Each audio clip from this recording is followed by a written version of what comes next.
To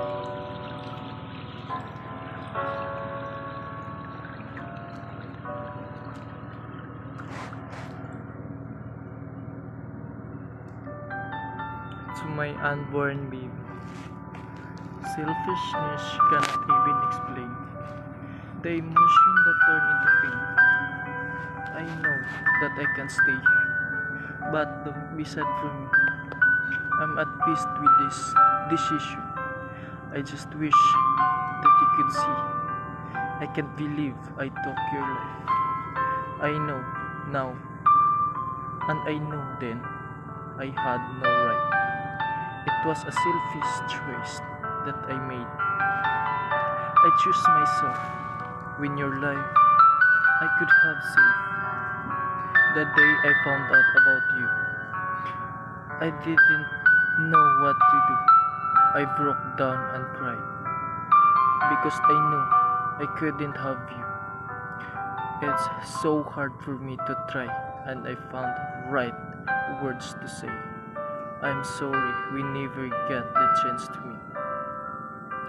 The chance to see your tiny body and hold your tiny feet. Someone should have warned, but instead I destroyed a life. It was a hard decision to make, but mommy wanted to have a life and play. I hear it crying in night, even though it's not really tired.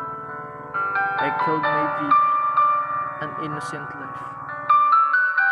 As little baby, don't say a word, mommy, sorry, she's so scared.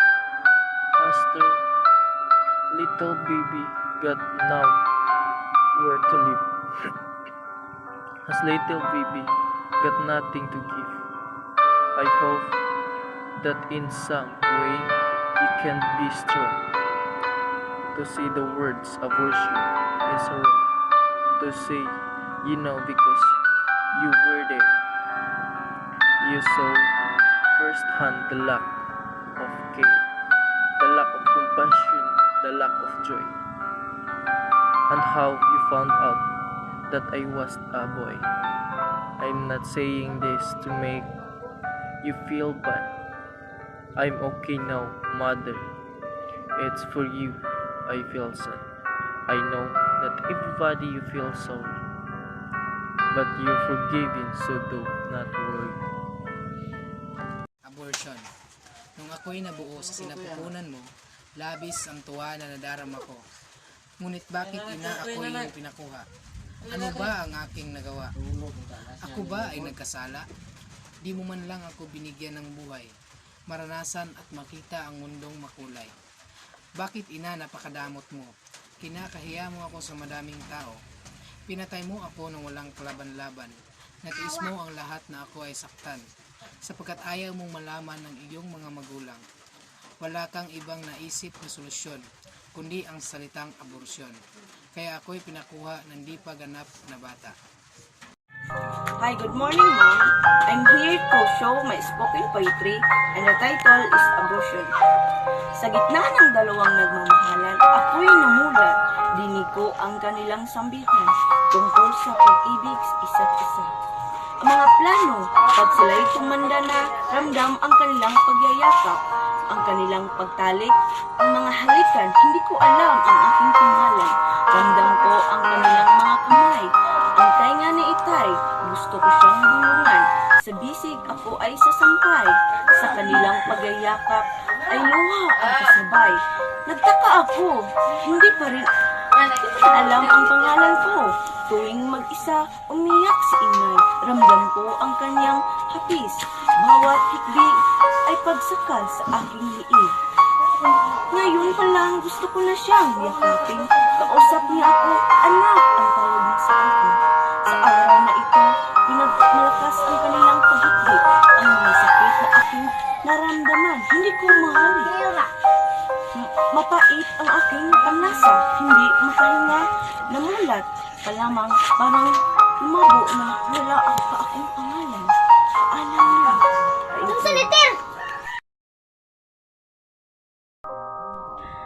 Nais kong mabuhay.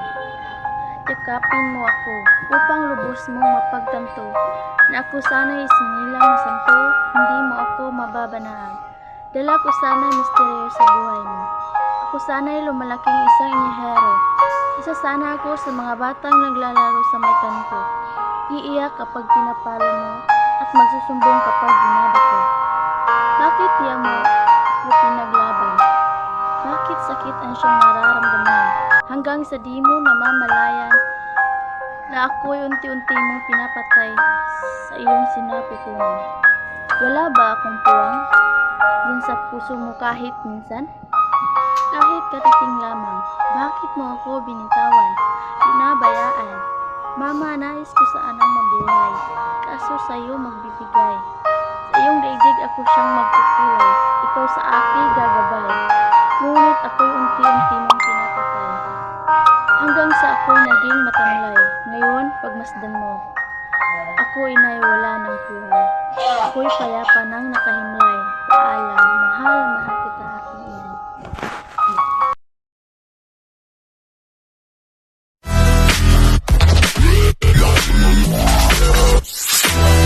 Good morning everyone, I am Karen Canelias and I am here to show my spoken poetry entitled Little One Sailed Me.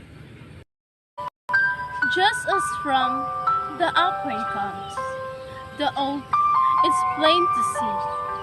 My life within the womb began, as little one sailed me. Thou shalt not kill, the Bible says, young life not set apart. And so let's pray that mothers all give birth with joyful heart. Parties come and parties go. Platforms they proclaim. Win, don't lose, don't count the cost. Virtues just a name.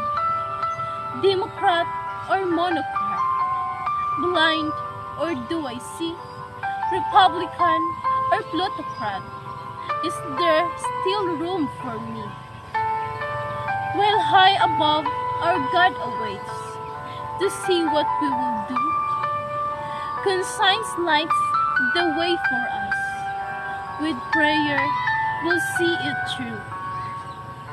But if you've earned this sad way, new life within you've taken, repent with all your heart, and I know that you are not forsaken.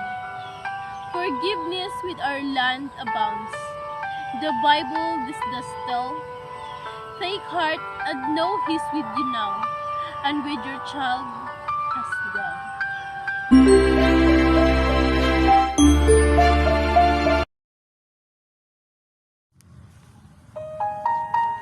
Nanginginig ang mga kamay dahil sa iyong nakita. Hindi ka makapaniwala dahil positive ka. Hindi ka pa handa. Umiiyak sabay sambit nang hindi ito maaari.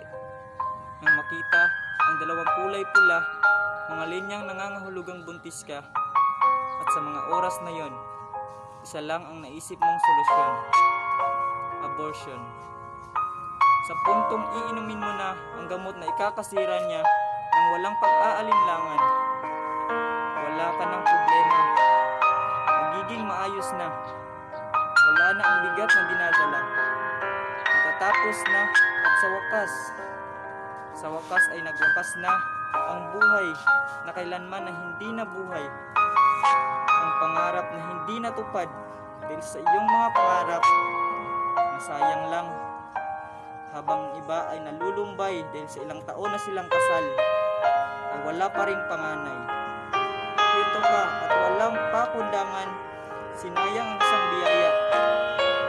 Hindi pa nabubuhay, yun ang pinatay.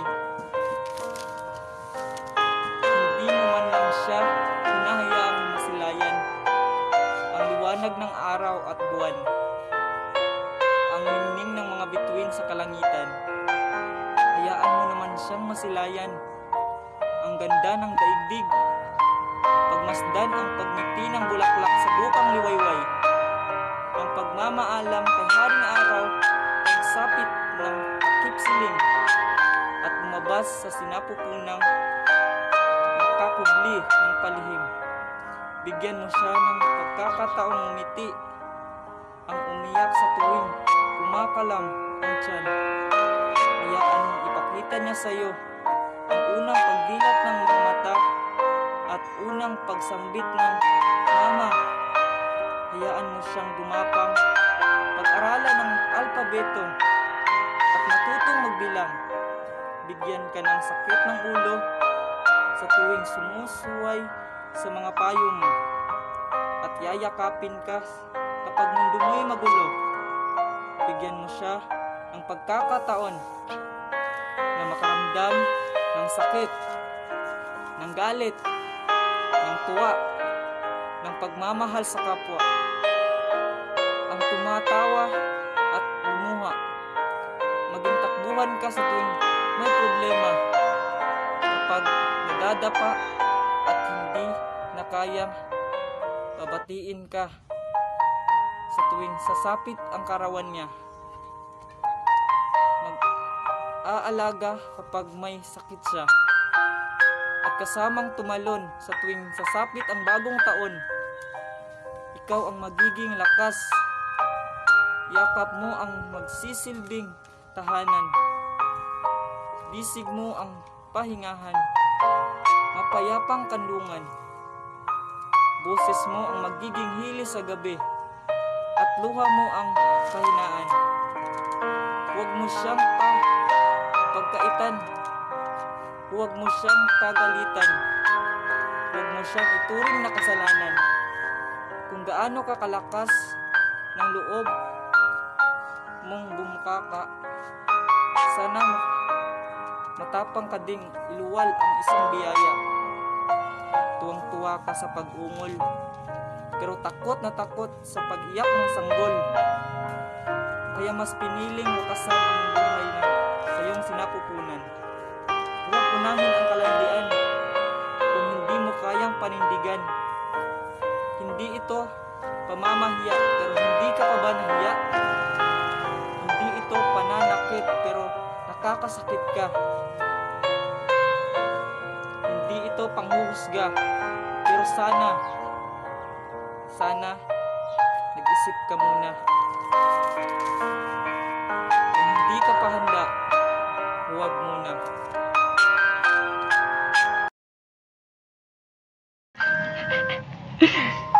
Huling mensahe para sa iyong ina. Ina, akala ko ba ikaw ay aking biyaya? Pero bakit nais mo akong mawala? Pinaulit-ulit mo sinuntok ang iyong sikmura, at pinaulit-ulit ko rin na lumaban sapagkat buhay ko ang nakataya. Hindi ninyo ba ako ginusto, ina? O dahil ginawan mo lang ang lahat na mawala lamang ang koneksyon ng konekta sa ating dalawa? Ina, bakit di mo naman lang ako binigyan ng pagkakataong huminga? Hindi mo naman ako binigyan ng pagkakataong sumaya. Hindi mo lang ako binigyan ng pagkakataong makapaglaro sa kalsada. Hindi mo lang ako binigyan ng pagkakataon na ihatid ni Ama sa dambana. Pinagkait mo sa akin ang buhay na binigay niya. Ayaw mo bang marinig ang una kong salita? Ayaw mo bang makita ng una kong lumuluha? Ayaw mo bang malaman kung sino ang aking kamukha?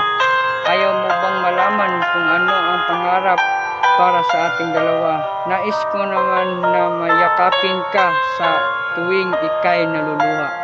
Nais ko naman na mabigyan ka ng halik sa gabi at sa umaga. Nais ko naman na ipagtanggol ka sa iba kapag ika'y ginugulo nila. Nais kong ilagay ka sa iyo ang una kong pagkanta. Nais kong ikaw ay magturo ng mga letrang sa abakada. Nais kong ikaw ay magturo kung paano magbisikleta. Nais kong maipahatid sa iyo na mahal kita. Nais ko rin na maipagmalaki ka sa iba. Nais kong mabigyan ka ng bulaklak na tinitas ko, ina. Nais ko na malaman mo na mahal kita. Nais kong tulungan ka kapag ikaw ay may problema. Nais kong makilala ka sa iba ka sa aking mga barkada. Marinig ang aking kagustuhan na ginawa ni ina. Pero nandito ako sa gilid at isang kaluluwa. Pinagmasdan ang sarili sa tambak ng basura. Good morning, classmates. I am Lowen Kalolo from Black, India, and this is my spoken poetry about abortion. Napay na magatang tableta. 1, 2, 3, 4, at 5.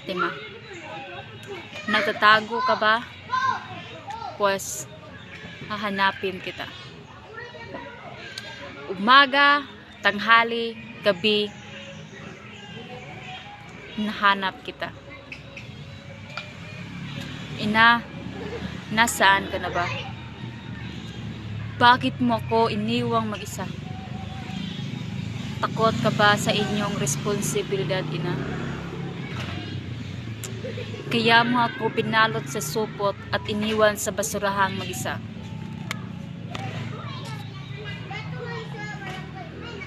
Ina, hindi pa ako handang lumabas, pero bakit niyo ako pinipilit hinihila? Nabibigatan ka na ba sa akin, ina? Kaya gusto niyo ako makuha.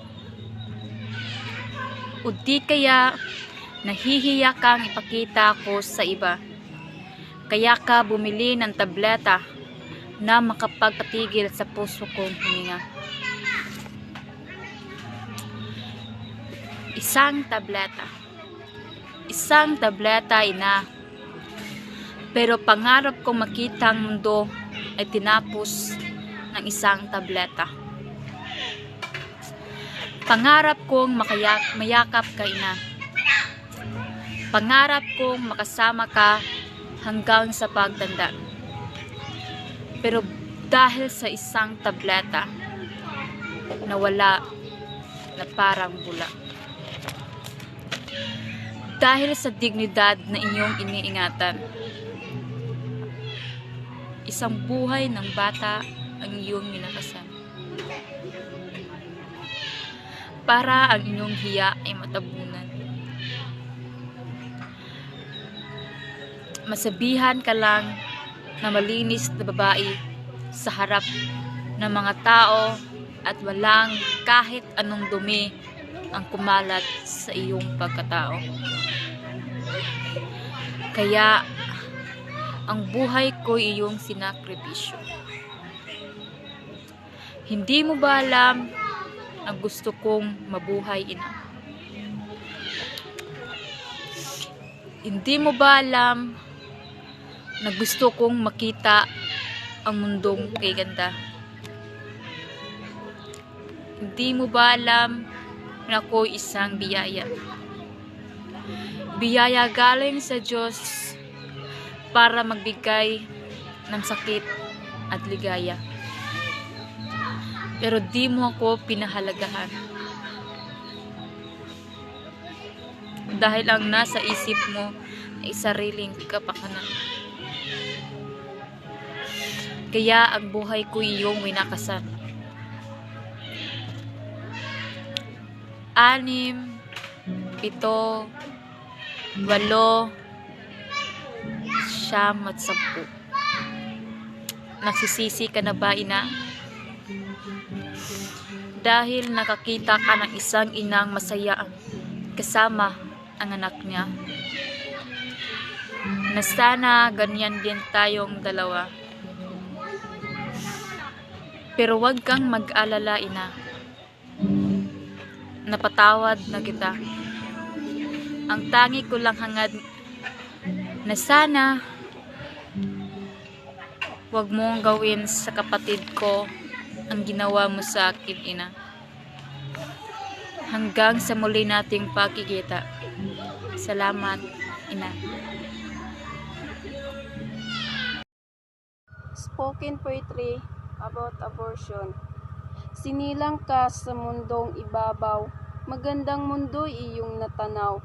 Sariwang hangin ay nalanghap, masarap na pagkain ay nalasap. Pinalakit, pinag-aral ng magulang, kahit minsan hindi sila nagkulang. Pangangailangan mo'y kanilang pinunan, kahit sila'y nahihirapan. Subalit mundong umiikot, at ikay ay napaikot.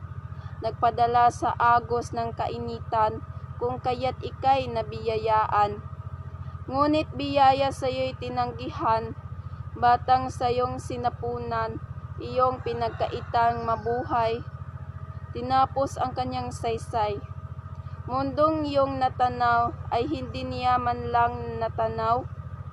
Pagmamahal ng isang magulang, hindi man lang niya nakamtan. Hindi ka man lang nag-isip, lahat sa kanyang iyong pinagkait. Hindi mo makuhang magluksa, subalit ito iyong ginagawang kusa. Ika'y minahal ng magulang ng lubusan, ngunit bakit buhay ng batang walang alam iyong winakasan? Hindi man lang maglakbay sa'yo ang awa at ito'y iyong hindi binahala. Sapagkat pagiging dalaga iyong makamit dahil sa iyong anak na sinapit, anak ng walang alam at biyaya ng Diyos, ito ay pinatay ng pagpadalos-dalos. Ang title ng spoken poetry na to is Bakit Mo Ko Pinabayaan? Bakit mo ko pinabayaan, Ina? Ang dapat sana'y biyayang bigay ng Diyos, tinato mong kamalasan. Ano bang hirap na ako? Hirap na ako sa karapag-ipit ng tiyan mo. Hindi ko alam kung makakailag pa ba ako sa susunod na mag-inom mo ng gamot mo na makakapagpigil ng tibok ng puso ko. Bakit mo ako pinabayaan, Ina? Bigay ako ng Diyos, ngunit bakit mo sinayang? Bunga ako ng kasalanan, ngunit hindi ko na iyon kasalanan. Pinilit kong sipahin ang tiyan mo, ngunit sarado na ang puso mo sa sanggol na nahihirapan. Bakit mo ko pinabayaan, Ina? Sinag ng araw, di ko man lang nasilayan. Pinagkait mo ang pagkakataong mayakap ka, Ina. Ina, bakit mo kailangan ko tong maranasan? By the way, my name is Sir Luisan. I spoke or spoken poetry about abortion. Ikaw, siya at ako. Nakakalimutan nyo na ba ang tayo ang pag-asa ng bayan? Oo, tayo. Ang sumusunod nagaganap bilang isang modelo, makabagong henerasyon. Pero ano ba ang nangyari sa ating kabataan? Ano bang puwang natin dito sa sanlibutan?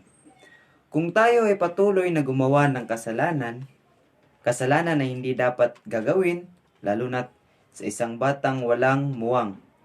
Lalaki ka man o babae, mag-live-in o magkasintahan.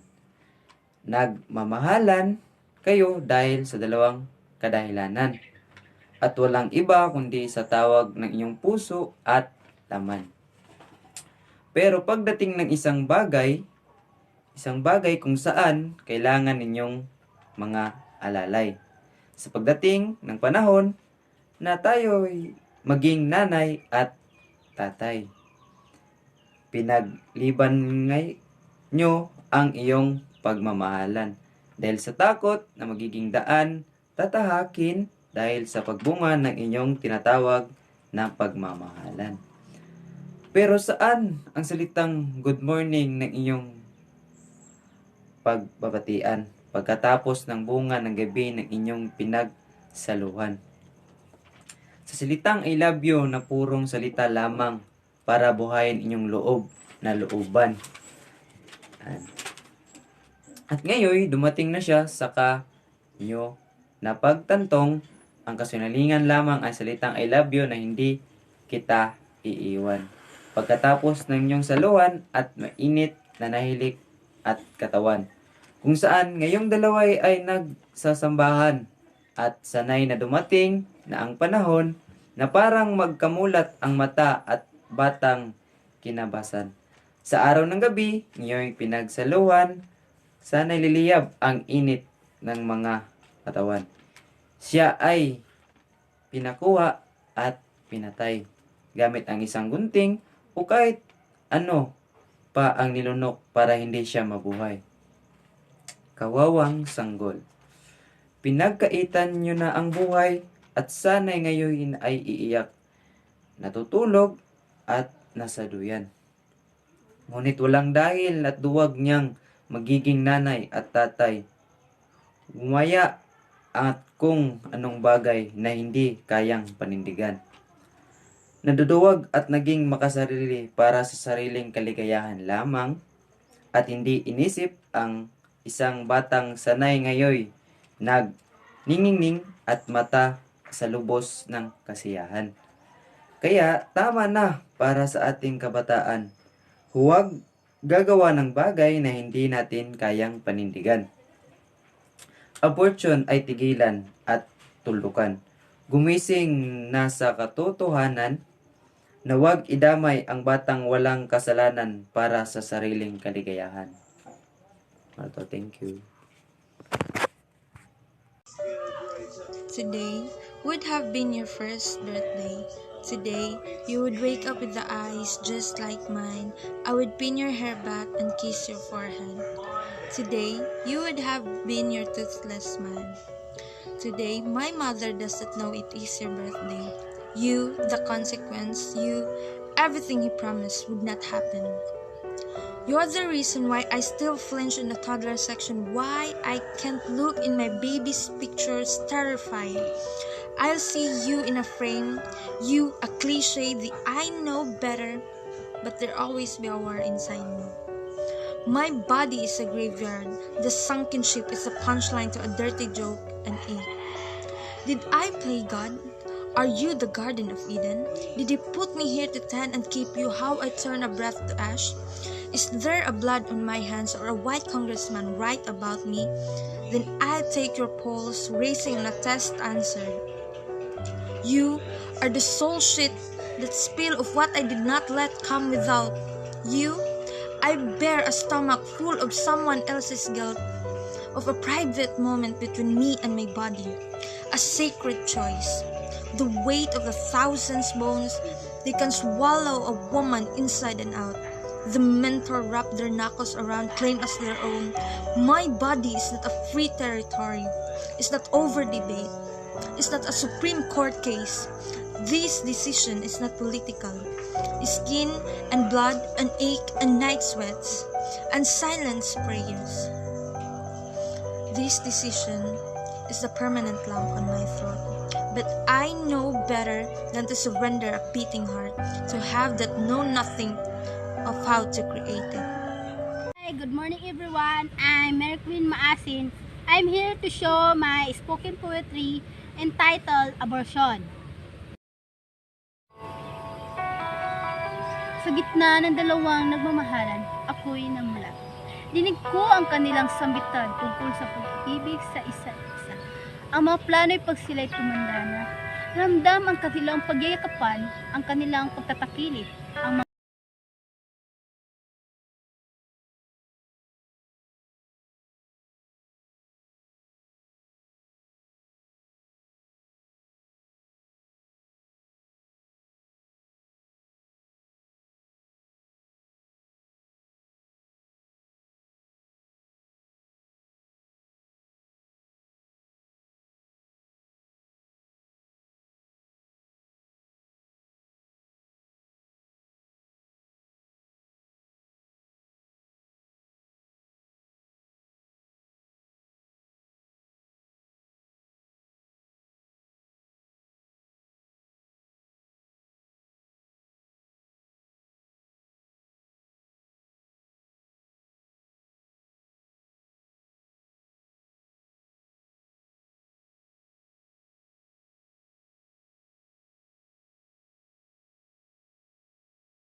Hi, good morning everyone. I'm Ruchi Lagumbay. I'm here to show my spoken poetry entitled Abortion.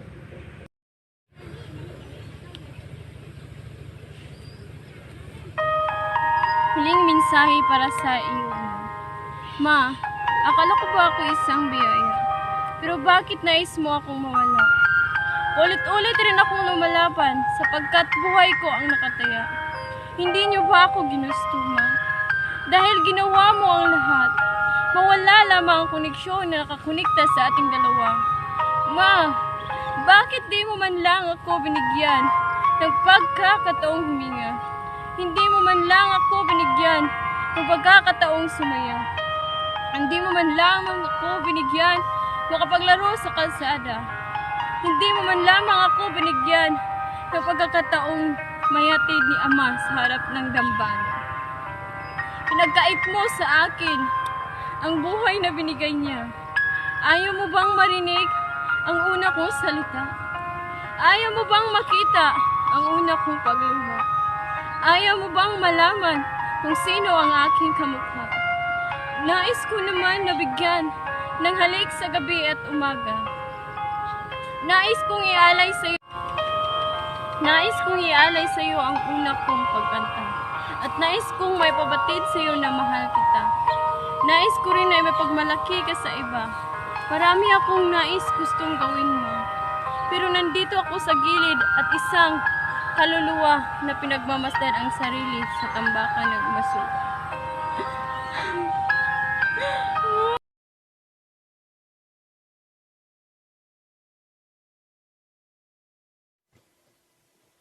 Sinilang ka sa mundong ibabaw. Magandang mundo yung natanaw. Sariwang hangin ay nalanghap, masasarap na pagkain ay nalasap. Pinalaki pinag-aral ng magulang, kahit minsan hindi sila nagkulang. Pangangailangan mo'y kanilang pinunan, kahit sila'y nahihirapan. Subalit, mundo'y umikot at ika'y napikot. Nagpadala sa agos ng kainitan, kung kaya ika'y nabiyayaan. Ngunit, biyaya sa'yo'y tinanggihan, batang sa iyong sinapupunan, iyong pinagkaitang mabuhay, tinapos ang saysay. Mundong yung natanaw ay hindi man lang niya natanaw.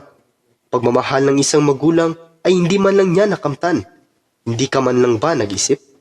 Lahat ng kanya'y iyo'y pinagkait. Hindi mo nakuhang magtuksa, subalit ito'y iyong ginawa ng kusa.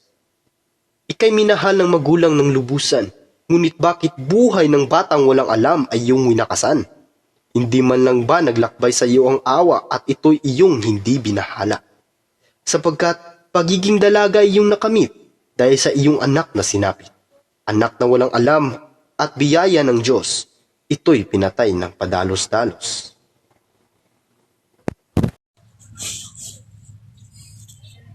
Below you, pagpuri sa lahat ng bisis na nasaktan ako. At gumigising pa rin kinabukasan ng walang kabawasan ng pag-akalang 6 lang ang sakit ng dapat 10 dahil sanay ang katawang pagod at hindi lahat ng bagay ay kayang sukatin o saluhin at angkuin dahil hindi nahahawakan. Minsan mas pipiliin ko na lagnatin na lang ang lahat ng mas madaling nga naman kasi gamutin ang sakit na may lunas na sakit na may kaluluhan. Ang sakit na may maayos na dahilan kaysa subukang hugutin ang mga lamang loob na tila'y nawawala ng bisa sa pagpupumilit maging makina. Minalas kang pag-ibigin ang isang makatang dahil may panindigan ako sa kapilang panlalamig ng dulot ng panahon at pag-aalinlangan. Pabalik at pabalik marahil dulot ng mga sandaling tulad nito na mahal mo ako. At ang init ng katawan ko ay ramdam ng iyong balat. Isang patunay na ang lahat ng alaala ko'y sa iyo ay totoo. Ina, ako iyong anak. Naghahangad na makasama ka. Makasama ka kung ako may papalaring mag-isnan ang mundo. Gusto ko sana, Ina, sa paglabas ko kayo ang unang masisilayan ko. Masisilayan ko hanggang sa iyong pagtanda. At makaranas ng pagmamahal ng isang ina. Subalit ang lahat ng iyon ay isang panaginip lamang ng isang bata na hindi hindi nasilayan ng mundo. And dahil sa ito'y ipinalaglag ng kanyang ina, at ang kanyang kinagisnan ngayon ay isang madilim na parang walang katapusan. Walang katapusan ang paghahanap ng hustisya kung bakit ito ginawa ng kanyang ina sa kanya. Sana, ina, bago niyo ginawa ang bagay na yun, naisip niyo po saan may buhay din ang inyong pinalaglag. At sana makonsensya kayo kahit konti. Buti nga kayo binigyan ng anak. Yung iba nga naghahangad na magkaanak. Dahil biyaya daw kami ng Panginoon. So sana malinawan ang iyong isip. At sana inisip nyo na may ina rin kayo na minamahal ka at hindi pinapabaya. Kasi kung yung ginawa mo ngayon ay ginawa ng ina mo noon, siguro wala ka rin ngayon. Kaya huwag ka nang magkakamali ulit. Kung sa susunod may bibigyan ka ng pagkakataon ng Panginoon na magkaanak ulit. That's all. Thank you.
Abortion.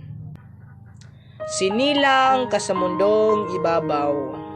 Magandang mundo yung natanaw. Sariwang hangin ay nalanghap. Masarap na pagkain ay nalasap. Pinalakit, pinag-aral ng magulang. kahit minsan hindi sila nagkulang.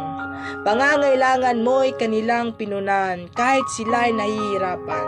Subalit mundo mo'y umikot, at ikaw ay napikot. Nagpadala sa agos ng kainitan, kung kaya ika'y nabiyayaan. Ngunit biyaya sa iyo'y tinanggihan, batang sa iyong sinapupunan iyong pinagkaitang mabuhay. Tinapos ang kanyang saysay, mundong iyong natanaw, ay hindi niya man lang matanaw. Pagmamahal ng isang magulang, hindi man lang niya makamtan. Hindi ka man lang nag-isip, lahat sa kanya'y iyong pinagkait. Hindi mo makuhang magluksa, subalit ito'y iyong ginawa ng kusa. Ika'y minahal ng magulang ng lubusan, ngunit bakit buhay ng batang walang alam ay iyong winakasan? Hindi man lang naglakbay sa iyo ng ang awa, at ito'y iyong hindi binahala. Sapagkat pagiging dalaga iyong nakamit, dahil sa iyong anak na sinapit, anak na walang alam, at biyaya ng Diyos, ito'y pinatay ng padalos-dalos.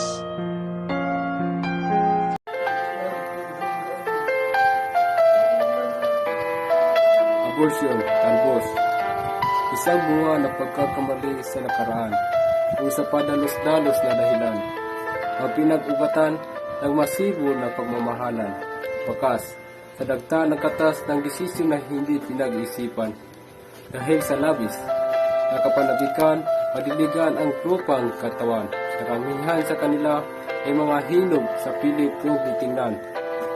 Hindi man lang sila pinapuan ng pag-aalangan para pitasin at kagatin ang prutas ng kasalanan. Ang hinain ng ahas sa kama ng hapagkainan, patunay lang. Ang karugtong ng kama sa kamatayan. Ano ba ang naging pamatayan? Bakit pantay ang solusyon ng karamihan? Sapat ba ang pagkitig ng hindi pa tiyak na sanggol para makamit ang tahan ng tahanan? Pasipiliin mo ba na pumasa ng mga habang buhay na konsensya sa halip na kumarga ng anghel ng bagong baba sa lupa?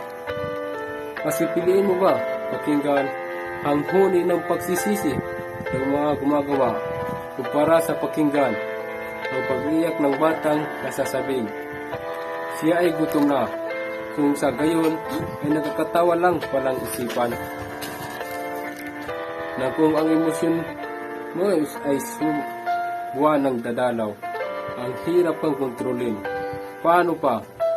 Sitwasyon na magpapalit ng lampin, o di ba kay sarap mong sampalin? Nang realidad, sa egotismo niyong mahina pa sa kahoy, nakang langit sa unang amoy. Abahoy, hindi biro ang makipaglaro sa apoy, tapos sa huli, pagpupalaglag ang tanging paraan sa pinag-apula. Pues, sukdulan sana'y sa ilalim ng lupa mapunta na minabalot ng pula. Dahil sa mga palaban kapag ginagapang na, pero walang laban.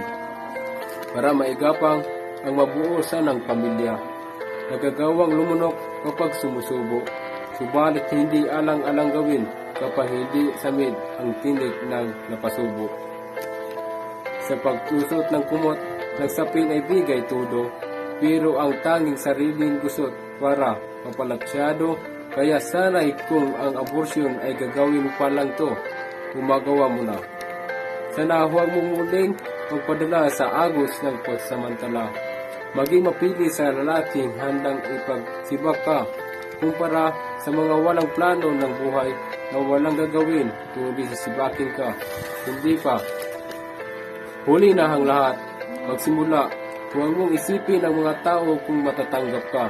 Hindi po sa kinakusinta ang abortion ng inyong ginagawa. Pero alam mo, naiintindihan kita. Alam kong maibalido ka kung sa pag-isip mo kung paano ba. Amoy palaki ng bata sa walang ama, na sa paanong paraan ay pagmalaki ang tama kung hindi mo kaakibat ang salitang ama. Pero sana, kung nandyan ka pa, nang sa sitwasyon ay manggagawa ka pa. Kung sa panahon ng kasalanan ay nadampot mo na, karugtong ng mga bagay na yan yung mga alaala na para lang hindi magbago ang kaniyang buhay. Isang buhay na kailangan ay hindi mawakasan. Buhay ng isang batang masilayan sana kung kaano kaganda ang mundo. Subalit hindi pa makabilang sa 10 ay tinaguan na ito. Isang bata, balang araw ay makakatuwang at gumagapang na, pero makakalungkot na hindi pa nabuo ang buto ay tinakbuhan ng ama. Isang batang balang araw sana'y mapaglaro, pero itinuturing ng magulang na ang pagbuo ay isang laro. Ang sakit isipin ay yung bata mapaglaro sana ng langit at lupa. Hindi man lang masilayan ang kalangitan at lupa, kaya't kung rumaritan ang pagtatali kay suspek ka, mapag-isip ka kung ikaw ba siya ay biktima. Ikaw ba hindi magabayan ng pamilya? Ang hindi maranasan ang maging parte ng pamilya. Sana huwag mong kalimutan, ang pagbuo ng pamilya ay hindi lamang nasa kutsara, na kapag mainit ay lata, ay inidual mo na ng basta.